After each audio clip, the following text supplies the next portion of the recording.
Halo Sobat Rebahan, selamat datang di channel Hiburan Kaum Rebahan. Admin akan berusaha untuk menghibur kalian melalui membacakan sebuah cerita novel yang sangat menarik, yang sangat seru, yang sangat layak untuk diikuti dari awal hingga akhir. Pastikan teman-teman sudah subscribe channel ini dan aktifkan lonceng notifikasinya agar tidak ketinggalan jika admin upload video terbaru. Jika kalian menyukai cerita-cerita seperti ini, jangan lupa like. Jika berkenan, share juga ke teman kalian agar teman-teman juga bisa mendapatkan informasi hiburan seperti ini. Di video kali ini adalah video part ke-100. Mari kita lanjutkan di part ke-100 karena kita sudah penasaran dari cerita sebelumnya apakah yang akan terjadi di part ini. Oke, mari kita lanjutkan di part ke-100. Karena Pan Yuanming sendiri yang mengatakan informasi tentang bisnis keluarganya, Yi Chen pun menggunakan kesempatan ini untuk mengirimkan sebuah pesan pada Chen Jekai. Pesan yang tertulis bahwa Yi Chen ingin Chen Jekai membantunya untuk menyelidiki informasi tentang Pan Yuanming serta istrinya. Kemudian dia juga menyuruhnya untuk memeriksa hal-hal yang bersangkutan dengan Jinling Dazhou Technology Corporate. Ketika Chen Jekai sedang membantu Yi Chen menyelidiki hal tersebut, Pan Yuanming tengah menerima pujian dari semua orang. Sebagian besar dari pria usia parubaya itu bekerja di perusahaan ataupun industri nasional milik negara. Sebagian juga hanya karyawan biasa, melewati hari-hari dengan membanting tulang seumur hidup. Hingga sekarang gaji mereka juga hanya ribuan yuan yang pas-pasan. Namun Pan Yuanming telah menjabat sebagai kader di perusahaannya petrokimia. Ini membuat mereka semua sangat mengaguminya. Keuntungan perusahaan petrokimia memang sangat baik. Perusahaan teknologi serta sains terlihat tidak begitu elit, tetapi tetap saja sulit untuk digapai bila diukur dari jumlah penghasilannya. Pekerjaan tingkat ini sudah sangat mapan. Dalam sekejap perhatian semua orang tertuju pada Pan Yuanming serta menantunya. Ditambah lagi menantu Pan Yuanming adalah CEO perusahaan yang sebentar lagi akan naik daun. Ini benar-benar hebat. Nilai pasar perusahaan tersebut juga akan melonjak dari miliaran yuan hingga triliunan yuan. Apalagi saat ini Zhang Jian masih begitu muda. Jika memberinya waktu beberapa tahun lagi, bukankah kelak dia akan menjadi konglomerat yang super kaya? Xie Changkun juga turut merasa terpukul.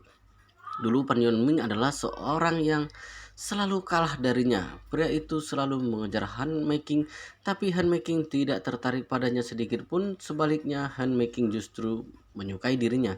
Kini Pan Yuanming mengedarkan cerita bahwa waktu itu handmaking hanya menganggapnya sebagai tameng. Itu semua sungguh omong kosong. Waktu itu Xiao Changkun dan handmaking benar-benar saling mencintai. Sejak awal mereka sudah memutuskan untuk hidup bersama. Hal yang berharga bagi handmaking bahkan diberikan pada dirinya untuk pertama kalinya. Sayangnya saat itu Manlan, si wanita yang tidak tahu malu itu, melakukan siasat yang licik. Dia membuat Xiao Changkun mabuk hingga tak berdaya, menyebabkan menjalin hubungan dengannya. Kemudian Manlan memamerkan hal tersebut pada handmaking. Pada akhirnya handmaking menjadi terpukul dan memutuskan untuk pergi ke luar negeri. Oleh sebab itu hidupnya saat ini kacau balau karena Manlan yang mencelakainya. Jika tidak, kini Xiao Changkun pasti sudah menikah dengan handmaking. Kemungkinan besar mereka berdua juga akan pergi bersekolah ke luar negeri, kemudian menetap dan berkembang di sana. Saat memikirkannya, perasaan Xiao Changkun menjadi tidak karuan, tetapi sebagian besar dirinya dipenuhi dengan penderitaan. Dirinya begitu menderita hingga ingin meneteskan air mata. Dia juga malas memperdebatkan hal tersebut dengan Pan Yuanming. Di sisi lain, Yi Chen menerima pesan dari Chen Jekai. Dalam hitungan menit dia sudah berhasil mengumpulkan informasi yang detail tentang Pan Yuanming sekeluarga. Pan Yuanming seorang wakil direktur pemasaran yang di perusahaan petrokimia. Dirinya memang punya kekuasaan tertentu, penghasilannya juga lumayan tinggi, tapi jumlah penyelewengan dananya juga tidak sedikit. Dari luar sepertinya memang berpenghasilan sebanyak 20.000 yuan, namun sebenarnya dia telah memanfaatkan kekuasaannya untuk melarikan aset sebanyak puluhan juta yuan. Seluruh aset hasil korupsinya sebagian disimpan ke luar negeri, sebagian disimpan dengan nama putrinya, sebagiannya lagi diberikan kepada perusahaan Zhang Jian berupa investasi Tapi sebenarnya itu semua adalah tindakan penggelapan atau pencucian uang. Mengenai Zhang Jian, beberapa tahun yang lalu dirinya sudah berkali-kali gagal dalam berbisnis setelah mengetahui bahwa Pan Yuanming adalah salah satu orang yang penting dalam perusahaan petrokimia. Dia pun berusaha mengejar putrinya. Dalam waktu singkat dia berhasil menghamili putrinya. Selanjutnya, Zhang Jian menjalani pernikahan dan yang mendadak dengan putrinya. Kemudian Zhang Jian mengusulkan permintaannya untuk mendirikan sebuah usaha. Akhirnya Pan Yuanming diam-diam memberikan dana pada Zhang Jian sebanyak 3.000 yuan. Setelah itu Zhang Jian pun mendirikan perusahaannya. Terlebih lagi, Jinling Dozu Teknologi Corporate milik Zhang Jian hanyalah sebuah tempat pencucian uang untuk para pejudi gelap di kota Jinling. Mereka membuat aplikasi internet yang khusus untuk mengumpulkan dana sumbangan dari masyarakat, kemudian mengedarkan informasi bahwa dana tersebut akan disumbangkan pada orang-orang yang sakit. Pada akhirnya para donatur palsu itulah yang mendaftarkan akun dan memberikan sumbangan di aplikasi tersebut. Seluruh dana itu terkumpul hingga jutaan yuan, tapi uang tersebut disumbangkan pada orang-orang sakit yang palsu pula. Makanya berkas keuangan perusahaan itu juga tampak begitu sempurna. Ada satu hal yang lebih ironis, pelanggan terbesar di Jinling Dosu Teknologi Corporate milik Zhang Jian adalah Tuan Hongwu. Tuan Hongwu memiliki beberapa tempat perjudian gelap di kota Jinling. Sebagian besar uang tunainya akan melalui proses pencucian uang dari aplikasi Jinling Dozo Teknologi Corporate. Usai membaca pesan tersebut, wajah Zichen menyeringai dengan puas. Paman Yuanming, Zhang Jian, aku akan membiarkan kalian bersombong lebih lama lagi. Setelah kalian selesai menyombongkan diri, yang menunggu kalian hanyalah kegelapan yang tiada akhir. Saat itu juga ada seorang yang berteriak dari luar, "Guru sudah datang, cepat panggil dua pemuda itu untuk bantu angkat." Akhirnya Su Changkun dapat bernapas lega. Dia pun berkata pada Zichen, "Cepat pergi bantu." Zichen mengangguk. Pan Yuanming juga berkata pada Zhang Jian, "Kamu juga pergi bersamanya. Kami semua sudah tua, tidak kuat. Anak muda seperti kalian sudah tak bisa mengangkat yang berat-berat." Baik, Zhang Jian mengangguk-angguk kemudian berjalan keluar pintu bersama Zichen. Saat menurunkan tangga, Zhang Jian mengangkat dagunya dan enggan bertatapan dengan Zichen. Zichen juga malas meladeninya lagi pula. Nasib pemuda ini serta Jinling Dozo Teknologi korporat miliknya akan segera hancur. Hanya saja Zichen belum menemukan waktu yang cocok untuk memberinya pelajaran. Jika dirinya sedang berada di puncak kesenangan, maka rasa sakitnya saat terjatuh akan berkali-kali lipat. Jadi sebaiknya Zichen membiarkan Zhang Jian bersenang-senang hingga puas terlebih dahulu. Mereka berdua sampai di lantai dasar lalu melihat seorang kakek tua berusia 80 tahun. Rambutnya penuh dengan uban, dirinya duduk di sebuah kursi roda sambil mendongak memandang bangunan sekolah yang kuno itu. Seorang pria parubaya sedang berdiri di sampingnya ketika melihat Zichen serta Zhang Jian datang. Dia tersenyum dan berkata, "Sungguh merepotkan kalian. Umur ayahku sudah sangat tua. Aku juga sudah berumur, benar-benar tak sanggup mengangkat kursi roda ini lagi. Gedung Universitas Zhongshan ini sudah sangat tua. Sama sekali tidak ada lift. Setelah ayahku pensiun, dia selalu ingin kembali ke sekolah dan melihat keadaan di sini, tapi kakinya tidak terlalu kuasa, makanya tidak bisa pergi ke mana-mana."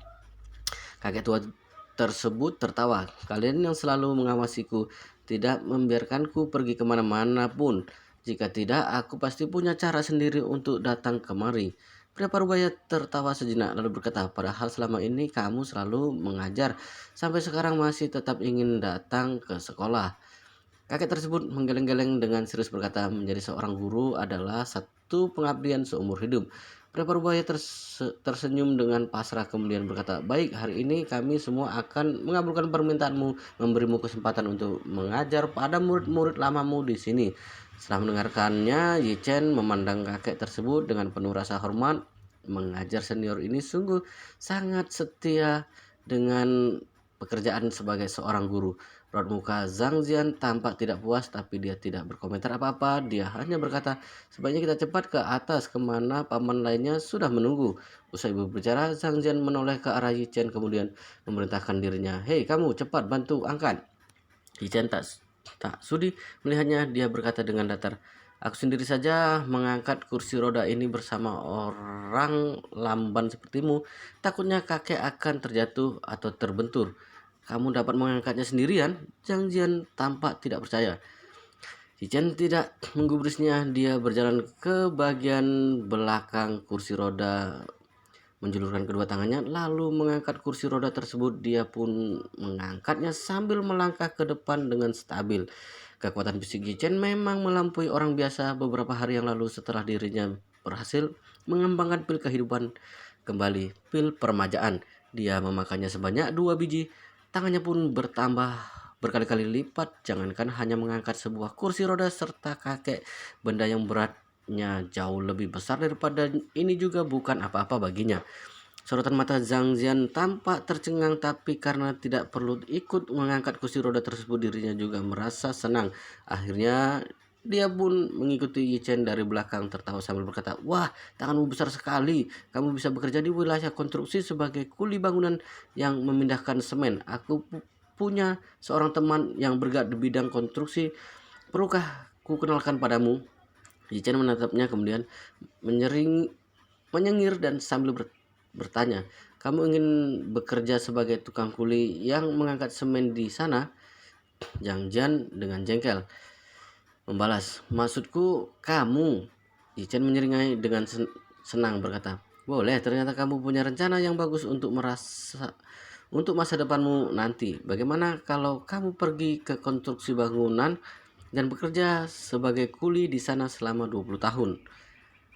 Melihat Yi Chen yang menjawab hal yang tidak ditanyakan, Zhang Jian meneludah di lantai.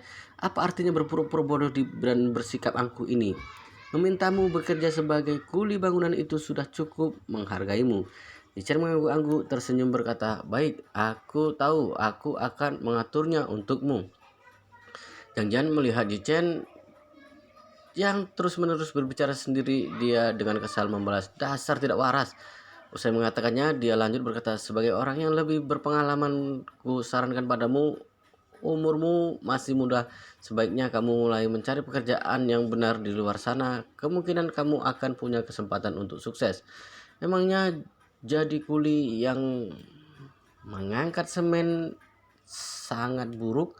Menurutku tidak. Apakah kamu tahu penyanyi yang bernama Ado? Dulu dia adalah seorang kuli bangunan. Bukankah sekarang dirinya juga sudah jadi orang terkenal? Lagi pula zaman sekarang ada banyak aplikasi untuk bakat yang begitu populer. Kamu bisa membuka satu akun di salah satu aplikasi itu, sesekali mengunggah videomu yang sedang mengangkat semen, mungkin saja bisa viral juga. Yi Chen tertawa, "Aku punya akun aplikasi itu. Apakah kamu tertarik untuk menjadi pengikutku di sana?" Zhang Jian bertanya dengan sinis, "Wah, pria rumah tangga sepertimu juga bermain aplikasi semacam itu. Berapa nomor akunmu? Apa namanya? Jangan-jangan namanya pecundang nomor 1 di kota Jinling?" Yi Chen tersenyum dan berkata, "Nomornya sekian sekian sekian, namanya menantu yang masuk ke keluarga istri. Gambar profilnya adalah sebuah naga berwarna merah. Sobat, apakah kamu ingin berteman dan menyukai unggahanku?" Menantu yang masuk ke keluarga istri. Zhang Jian menatap Yi Chen dengan angkuh, kemudian berkata, Memangnya kamu pantas? Sebaiknya kamu sadar diri sedikit. Kalau kamu sehebat itu, lantas aku ini apa? Bukankah aku juga bisa menjadi menantu yang fantastis daripada dirimu?" Yi Chen menyeringai dan membalas, kamu itu menantu semen." "Menantu semen? Apa maksudnya?" Zhang Jian menginjitkan alisnya. Yi Chen tertawa sejenak. "Menantu yang mengangkat semen, begitu saja tidak paham. Sial." Zhang Jian tak kuasa menahan emosinya. Dia pun mengumpat, "Dasar pria tidak tahu terima kasih." Yi Chen tidak mempedulikannya lagi. Dia mengangkat mantan guru mertuanya itu dan melangkah ke atas dengan cepat. Tak lama kemudian mereka pun tiba di depan pintu kelas. Kakek tersebut menepuk tangan Yi Chen dan berkata, "Anak muda, kamu dapat mengelak segala penghinaan dan sindiran dengan baik. Kelihatannya masa depanmu akan sangat terang." Usai berbicara, kakek tersebut memutar kursi rodanya sendiri kemudian masuk ke dalam kelas. Zhang Jian bersunggut-sunggut dan bergumam, dasar orang tua rabun, entah kenapa bisa memujinya begitu. Yichen tidak bisa menghiraukannya, lagi pula dia sudah menyiapkan satu rencana terhadap Zhang Jian. Sebentar lagi hidupnya akan tamat. Di saat yang sama, kedatangan guru tersebut disambut dengan sambutan yang meriah dari dalam kelas. Semua orang tak berhenti menyapa kakek itu. Hubungan guru dan muridnya di kala itu begitu harmonis, seolah seperti hubungan antara ayah serta anak kandungnya sendiri. Kakek tersebut memandang seluruh anak-anak didiknya yang kini telah menua dan mulai berubah. Dia pun mengangguk-anggukkan kepalanya dengan penuh haru. Seumur hidup dirinya terus mengabdi sebagai seorang guru. Ketika melihat seluruh muridnya itu, hatinya benar sangat puas. Tak ada penyesalan yang tertinggal sedikit pun. Mari kita mendengar pelajaran dari guru untuk sekali lagi. Salah seorang murid memberi usul. Semuanya juga terlihat sangat setuju dengan keputusan tersebut. Sang kakek mengangguk-angguk, kelopak matanya agak memerah. Dia duduk di belakang podium kelas, tangannya meraba podium kuno yang kasar itu. Perlahan berkata, "Apa kabar murid-murid sekalian?" "Baik, Pak Guru," semua orang menjawab dengan serentak. Kakek tersebut mengangguk sambil berkata, "Aku sudah tua, tidak bisa berdiri dan juga tidak bisa berteriak pada kalian lagi. Pelajaran yang akan kubawakan juga tidak akan sebagus dulu. Jadi pertama-tama aku ingin meminta maaf kepada kalian semua." Semua orang buru-buru menjawab dengan penuh haru. "Guru, jangan berkata seperti itu." Kakek tersebut tersenyum dan berkata, "Selama ini aku telah melewati banyak cobaan serta rintangan. Menyaksikan kalian bertumbuh dewasa sekaligus menyaksikan perkembangan negara. Aku akan berkata dengan terus terang, syukurilah segala kehidupan yang kita miliki sekarang. Berjuanglah demi mewujudkan setiap kebaikan. Seumur hidup ini aku terus mengajar, tapi hidupku tetap miskin dan tak pernah memiliki satupun benda yang berharga. Tapi dalam hati aku selalu berpikir untuk selalu hidup dengan penuh kebahagiaan, bersyukur dengan segala yang ada dan menjalaninya tanpa penyesalan." Satu persatu dari murid yang ada di kelas bertepuk tangan, terutama si Cangkun. Usai mendengar ucapan dari gurunya ini, dia seolah mendapatkan sebuah penerangan. Meski dirinya tidak punya banyak uang, tapi setiap hari dia bisa menghabiskan waktunya dalam mengoleksi benda antik. Ini termasuk sebuah memenuhi hobi dan permintaannya. Jadi dia juga merasa amat senang. Tentu saja dalam kehidupannya masih ada satu hal yang membuat hatinya menderita, yaitu Manan. Umur kakek tersebut sudah sangat tua, tenaganya juga sudah tidak kuat. Dia memberikan pelajaran tentang bahasa Mandarin kuno kepada murid-muridnya dari podium. Seiring waktu, napasnya sedikit terengah-engah. Semua orang pun berbondong-bondong untuk memapahnya. Dapat mendengarkan pelajaran yang dibawakan oleh guru tercinta, semua orang merasa sangat puas. Jadi mereka sangat berterima kasih padanya. Saat itu juga Pan Yuanming mulai berkata, "Keinginan semua orang untuk mendengarkan pelajaran telah tercapai. Hari ini kita sudah susah payah untuk berkumpul. Sebentar lagi aku akan menyuruh menantuku untuk menyiapkan sebuah tempat agar semuanya dapat pergi bersenang-senang." Usai berbicara, dia menoleh ke arah Zhang Jian lalu bertanya, "Oh iya, Zhang Jian, apakah kamu punya tempat rekomendasi yang cocok? Harus tempat yang paling bagus." Zhang Jian mengangguk. "Belakangan ini ada klub Hui Huang yang baru dibuka di kota Jinling. Tempat itu merupakan aset milik keluarga Song, keluarga besar nomor 1 di kota Jinling. Saat ini klub tersebut memasuki tempat rekreasi termewah di sini. Kebetulan aku punya kartu member di sana. Nanti kita ke sana untuk bersantai-santai. Hari ini semua biayanya akan kutanggung." Ketika mendengar bahwa Zhang Jian adalah salah satu member klub Hui Huang, semua orang makin tercengang. Klub Hui Huang bukanlah tempat yang biasa. Siapapun tahu orang yang dapat bergabung di tempat rekreasi seelit itu pasti berasal dari kalangan atas. Dengan kata lain, jika tidak sanggup memasuki komunitas kalangan atas di kota Jinling, maka mereka sama sekali tidak pantas untuk menjadi member di klub Hui Huang. Status member Hui Huang ini juga membuat kedudukan seseorang menjadi tinggi. Usai Zhang Jian masih begitu muda, usia Zhang Jian masih begitu muda, tapi dirinya dapat menjadi salah satu member dari klub tersebut. Ini benar-benar luar biasa. Meski semua orang di sini pernah mendengar tentang klub Hui Huang, tapi tak ada satupun yang memiliki kartu member klub tersebut kecuali Zhang Jian. Jangankan kartu member, para pria parubaya ini bahkan tidak ada yang punya kesempatan untuk masuk ke dalam klub. Tak ada satupun yang pernah merasakan bagaimana suasana tempat rekreasi paling top di kota Jinling itu. Berkat bantuan Zhang Jian, kini mereka semua akan berkesempatan untuk masuk ke dalam klub Hui Huang. Bila masuk dalam berfoto-foto di dalam dan mengunggah fotonya di dalam media sosial, bukankah itu dikagumi oleh seluruh orang? Pada akhirnya para pria parubaya itu sekali lagi memandang Zhang Jian dengan tatapan penuh takjub. Zhang Jian tentu saja merasa amat puas. Belakangan ini kepemilikan member klub Hui Huang merupakan senjata untuk pamer yang terjitu, bahkan dirinya sudah mencobanya berkali-kali dan selalu membawakan hasil yang sempurna. Setiap kali dirinya memamerkan kartu member klub Hui Huang miliknya, dia selalu mendapatkan rasa hormat serta pengakuan dari orang-orang sekitarnya, membuatnya sangat bangga.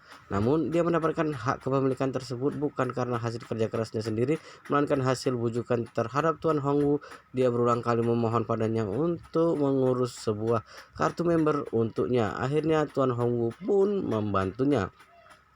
Jika bukan karena soal pencucian uang judi yang mengharuskan dirinya membutuhkan bantuan Zhang Jian, Tuan Hongwu tidak akan sudi membantunya.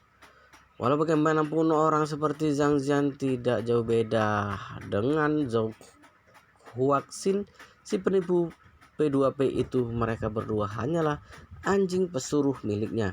Dirinya selalu membiarkan anjing pesuruhnya untuk mengurus liang kekayaannya, maka dari itu dia harus memberikan beberapa penghargaan kepada mereka. Dengan demikian anjing tersebut baru bisa bekerja sebaik mungkin. Dalam sekejap semua orang memiliki mobil masing-masing kemudian menuju ke klub Hui Huang.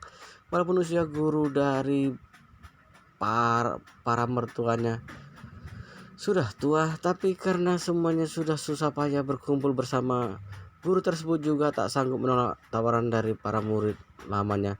Itu dia pun memutuskan untuk pergi bersama mereka. Yichen dan mertuanya Secangkun memiliki sebuah taksi menuju klub Hui Huang. Ayah mertuanya bersungut-sungut dan berkata, dasar Pan Yuanming ini, dia benar-benar sangat sombong, selalu berupaya mencari masalah denganku. Aku sungguh sangat kesal dibuatnya. Yichen tersenyum kemudian berkata, kalau ayah tidak senang sebaiknya kita langsung pulang saja ke rumah. Tidak bisa, Secangkun mengomel, aku belum pernah pergi ke klub Hui Huang. Bagaimanapun juga aku harus mengikuti tren sosial zaman sekarang. Yichen hanya bisa mengangguk-angguk dengan pasrah. Semua orang telah tiba di Hui Huang. Mereka berkumpul di lobi utama terlebih dahulu. Di dalam lobi mereka semua terkagum-kagum melihat dekorasi bangunan klub Hui Huang yang begitu mewah. Saking mewahnya membuat para pria parubaya tersebut pangling melihatnya. Sang mertua Xiao Changkun juga turut tercengang. Dia mengeluarkan ponselnya dan memotret ke sana sini, bahkan tak lupa untuk mengunggahnya ke media sosial. Zhang Jian dengan bangga menjelaskan pada orang-orang di sekitar, paman-paman sekalian, klub Hui Huang terdiri dari 15 lantai. Makin tinggi tingkat lantainya, maka syarat untuk setiap member juga makin tinggi. Jika tidak memiliki modal ataupun kekuasaan yang cukup, sama sekali tidak bisa naik ke atas. Bahkan lantai dasar seperti lantai 1 setidaknya harus menghabiskan ratusan ribu yuan dalam satu kali kunjungan. Orang biasa tidak akan sanggup membayarnya. Satu persatu dari mereka makin tercengang. Sekali datang harus menghabiskan ratusan ribu yuan. Sebuah keluarga sederhana beranggotakan 3 orang dalam setahun juga belum tentu bisa menghasilkan uang sebanyak itu. Biaya sebanyak ini benar-benar tidak akan sanggup ditanggung oleh keluarga yang sederhana. Di tengah kekaguman setiap orang terhadapnya, Zhang Jian mengeluarkan kartu member miliknya. Kartu tersebut baru berwarna silver proses pembuatan yang sangat detail. Tampak begitu berkilau, Zhang Jian menyodorkan kartu tersebut pada bagian resepsionis lalu berbicara dengan orang-orang di sekitarnya. Jangan meremehkan kartu member level tinggi milikku ini. Jika diurutkan dalam seluruh tingkat di klub ini, kartu ini juga tidak termasuk rendah. Di bawahnya masih ada kartu member level biasa. Dengan kartu punyaku, aku bisa memasuki 7 lantai pertama. Kali ini aku akan langsung membawa kalian ke lantai 7. Selesai mengatakannya, Zhang Jian kembali melanjutkan, biaya minimal yang harus dihabiskan di lantai 7 adalah 300.000 yuan, benar-benar sangat mewah. Saat itu juga Pan Yuanming menolehkan ke arah Xiao Changkun dengan angkuh berkata, Xiao Changkun, biasanya kamu pasti tidak pernah datang ke tempat begini kan? Kali ini nasibmu memang beruntung telah berkesempatan untuk menikmati kehidupan kalangan atas. Wajah Xiao Changkun tampak kusam dan dia membalas, omonganmu itu seperti sedang berbicara dengan orang yang kolot. Kukatakan padamu, aku juga pernah datang ke tempat sebagus ini. Pan Yongming tertawa dengan sinis. Hahaha, kamu pernah datang ke tempat begini? Memangnya kamu pernah ke sini? Pernah menghabiskan uang di tempat ini? Sekejap Xiao Changkun tak mampu membalas perkataan lagi. Sebelum keluarga Xiao belum bangkrut, dia juga tidak punya kemampuan untuk datang ke tempat seperti ini. Apalagi ini kini keluarga Xiao sudah tak punya apa-apa lagi. Oleh sebab itu, Xiao Changkun hanya terdiam ketakutan. Di waktu yang sama, Zhang Jian memegang kartu membernya sambil berjalan ke depan resepsionis. Dia berkata pada pelayan di sana, berikan aku sebuah ruangan di lantai 7. Segala biaya ditagihkan saja ke dalam kartu ini. Wow, luar biasa sekali ya guys ya. Jadi di sini sepertinya sudah memasuki waktunya sholat ya. Jadi kita hentikan dan kita lanjutkan di part berikutnya. Kita sholat dulu ya. Oke.